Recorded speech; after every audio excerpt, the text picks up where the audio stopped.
اگلا مسئلہ وہ یہ کہ یعنی یہ سارے وہ مسائل ہیں جو کہ وہابیوں کے سر فہرست مشکلات ہیں کہ جن کے لیے وہ مسلمانوں سے جنگ لڑنے کے لیے تیار ہیں، لیکن کفار و مشرکین سے جنگ لڑنے کے لیے تیار نہیں ہیں۔ یعنی جو مسلمان ہیں آلریڈی ان کو تو وہ مسلمان کرنا چاہتے ہیں، لیکن جو مسلمان ہی نہیں ہیں، جو مشرک ہیں، ان کو وہ ذرہ برابر بھی چھیڑنا نہیں چاہتے۔ ایک مسئلہ کیا کہ نماز پڑھنا، قبر کے جوار میں نماز پڑھنا یا دعا مانگنا، قبر کی طرف رخ کر کے دعا مانگنا۔ ابھی بھی معلوم نہیں آپ نے دیکھا ہے نہیں دیکھا ہے کہ اگر کوئی شخص جائے قبر رسول سے گزرتے وقت راہداری سے اور وہ ایسے کر کے کھڑا ہو جائے مثال کے طور پر رسول خدائی کی قبر کے سامنے، تو اس کو منع کرتے ہیں اور کہتے ہیں کہ نکل جاؤ، یا کہتے ہیں کہ قبلے کی طرف رخ کرو، یعنی دعا مانگنی ہے، رخ کس طرف کرو؟ قبلے کی جانب، کیونکہ وہ اس چیز کو حرام سمجھتے ہیں کہ قبر کی جانب رخ کر کے دعا مانگی جائے یا قبر کے جوار میں جو ہے وہ نماز پڑھی جائے، اگرچہ کہ آپ کا رخ کہاں ہو؟ قبلے کی جانب ہو، لیکن قبر کے برابر میں نماز پڑھنے کو کیا سمجھتے ہیں؟ حرام ہے۔ لہٰذا وہ کہتے ہیں کہ لم يذكر احد من ائمة السلف ان الصلاة عند القبور وفي مشاهدها مستحبة ولا ان الصلاة والدعاء هناك افضل، بل اتفقوا كلهم على ان الصلاة في المساجد والبيوت افضل منها عند قبور الاولياء والصالحين. اما التوجه الى حجرة النبي عند الدعاء فالاولى منعه كما هو معروف من معتبرات کتب المذہب ولأن افضل الجہاد جہت القبلہ۔ کہتے ہیں کہ ائمۃ سلف میں سے یہ بات نقل نہیں ہوئی ہے کہ انہوں نے قبروں کے جوار میں نماز پڑھی ہو یا کسی بھی حرم میں مثال کے طور پر نماز پڑھنا مستحب ہو، یہ بات ثابت نہیں ہے۔ اسی طریقے سے وہاں پر جو ہے وہ نماز پڑھنا اور دعا مانگنا اس کا افضل ہونا ثابت نہیں ہے، بلکہ تمام کے تمام اس بات پر متفق ہیں کہ نماز جو ہے وہ گھر میں اور مسجدوں میں نماز پڑھنا زیادہ افضل ہے بنسبت اس کے کہ اولیاء کی قبور کے جوار میں نماز پڑھی جائے۔ اسی طریقے سے کہتے ہیں کہ اگر دعا کے وقت کوئی شخص جو ہے وہ اپنی جہد رسول اللہ کی قبر کی جانب کرے تو کہا کہ فالاولی منعہ، اولا یہ ہے کہ یہ کام جائز نہیں ہے، منع ہے، کیونکہ جو کتب مذہب کی معتبر کتابیں ہیں اس میں یہ بات آئی ہے کہ افضل الجہاد کیا ہے؟ قبلہ ہے، یعنی قبلے کی طرف انسان کا رخ ہونا چاہیے، چاہے دعا کے وقت ہو چاہے نماز کا وقت ہو۔ اولاً کہ جیسے پہلے سب سے شروع میں جو ہم نے بات کہہ دی آپ سے کہ خود اصحاب کہف کے میں جو مسلمان جمع ہوئے انہوں نے کیا کہا کہ یہاں پر ہم کیا بنائیں؟ مسجد بنائیں۔ تو مسجد بنانے کا مقصد کیا تھا؟ وہ صرف عمارت بنا کے چھوڑ دیں یا وہاں پہ عبادت کرنی تھی؟ مراد یہ تھی یہاں پہ عبادت کرنا ہے۔ اس کا مطلب ہے کہ وہ سمجھ رہے تھے کہ یہ مقام کیا ہے؟ متبرک ہو چکا ہے، یعنی کیونکہ یہاں پر اصحاب کہف ہیں گے، اصحاب کہف کی وجہ سے یہ مقام متبرک ہو چکا ہے، لہٰذا یہاں پر کیا بنانی چاہیے؟ مسجد۔ یعنی ایک گروہ کہہ رہا ہے عمارت بنانی چاہیے، دوسرے گروہ کہہ رہا ہے مسجد بنانی چاہیے، یعنی وہ اس بات کو سمجھ رہے ہیں کہ یہ مقام متبرک ہے، یہاں پر اللہ کی عبادت ہونی چاہیے۔ اسی طریقے سے جو آیت ہم نے آپ کی خدمت میں پیش کی کہ واتخذوا من مقام ابراہیم مصلی، مقام ابراہیم کو مصلی قرار دو، تو کیوں پورے حرم کو چھوڑ کر مقام ابراہیم کو کہا؟ چاروں طرف خانہ کعبہ ہے، طواف کی جو نماز ہے واجب طواف کی نماز وہ واجب ہے کہ کہاں پر پڑھی جائے؟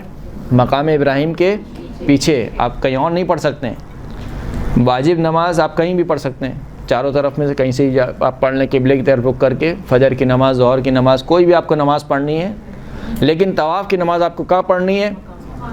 مقام ابراہیم کے پیچھے پڑھنی ہے۔ تو اس مقام ابراہیم میں ایسا کیا رکھا ہے؟ بقول وہابیوں کے ایک پتھر تو ہے، اس پتھر میں ایسا کیا رکھا ہے کہ کہا کہ نہیں اس کے پیچھے آ کے نماز پڑھو، اس کو مصلی قرار دو؟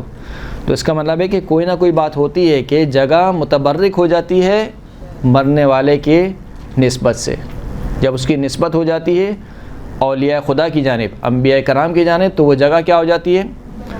متبرک ہو جاتی ہے۔ اسی لیے کہ جب منصور دوانقی نے سوال کیا کس سے؟ امام مالک سے، مالک بن انس سے، یا عبداللہ استقبل القبلۃ وادعو ام استقبل رسول اللہ، کہ کیا میں قبلے کی جانب رخ کروں جب میں دعا کروں یا میں رسول اللہ کے حجرے کی جانب رخ کروں جب میں دعا کروں؟ سوال ہو رہا ہے امام مالک سے۔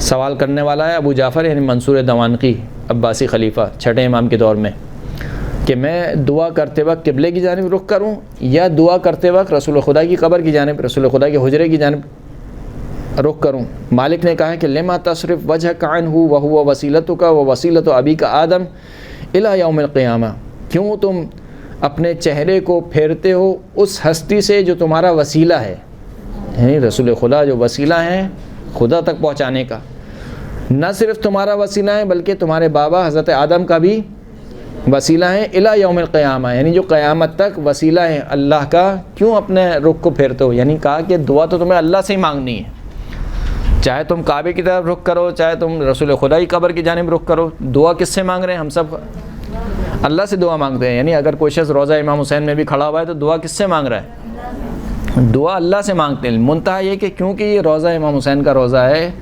یہاں پر جو ہے وہ قبہ شریف کے نیچے کہا کہ یہاں پر دعا قبول ہوتی ہے، مستجاب ہوتی ہے، اس وجہ سے ہم رخ کرتے ہیں کس طرف؟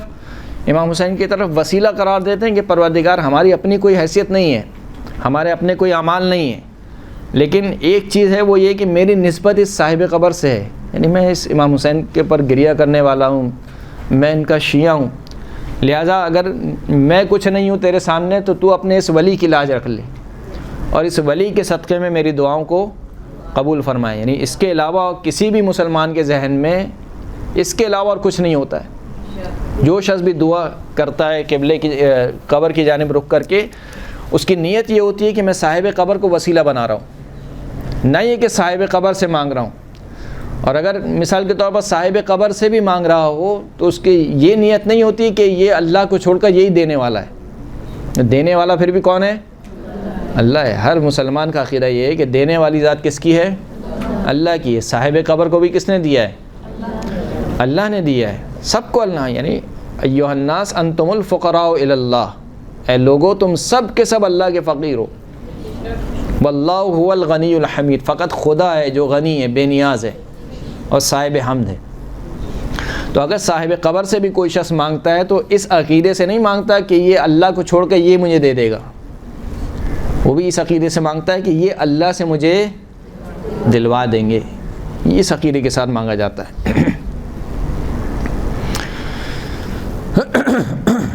اس صلوات پڑھیں محمد و آل محمد۔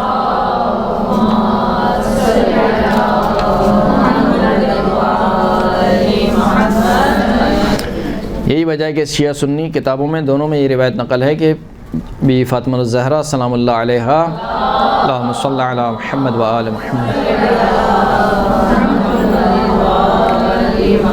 کانت فاطمہ رضی اللہ عنہا تزور قبر عمہا حمزہ کل جمعۃ فتصلی وتبکی عندہ، کہ ہر ہفتے بی بی فاطمہ جاتی تھی کہاں پر؟ قبور شہداء۔ قبور شہداء کہاں ہیں؟ احد، کوہ احد، کوہ احد کے جوار میں جو حضرت حمزہ کی قبر ہے اور جو بھی احد کے جو شہداء ہیں ان کی قبر موجود ہے۔ اپنے چچا حضرت حمزہ کی قبر پر جاتی تھیں، وہاں پر گریہ بھی کرتی تھیں، نہ صرف گریہ کرتی تھیں بلکہ نماز بھی پڑھتی تھیں اور گریہ بھی کرتی تھیں۔